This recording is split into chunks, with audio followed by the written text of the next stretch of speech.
এদিকে স্বরাষ্ট্র উপদেষ্টা মোহাম্মদ জাহাঙ্গীর আলম চৌধুরী জানিয়েছেন, ডাকসুতে ভোট গ্রহণ সুষ্ঠুভাবেই চলছে, পাল্টাপাল্টি কোনো অভিযোগ আসেনি, আর তার আশা ডাকসুতে ভালো নির্বাচন হবে।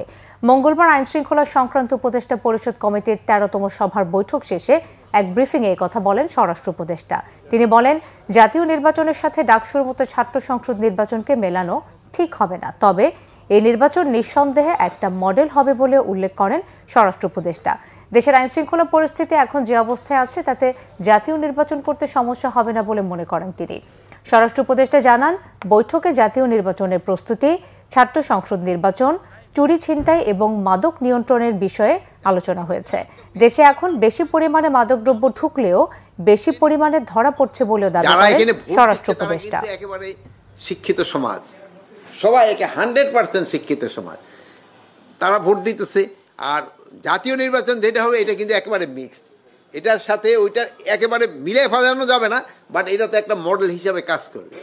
জাতীয় নির্বাচনে আজকে মেইনলি আমরা আলোচনা করছি যে আমাদের ট্রেনিংটা নিয়ে, আমাদের প্রস্তুতিটা কী ধরনের প্রস্তুতিটা আমাদের নিতে হবে ওইটা নিয়ে, এবং সবাই যেন ওই যে একটা ট্রেনিং মডিউল আমরা করছি ওই ট্রেনিং মডিউলটা যেন তারা মেনে চলে।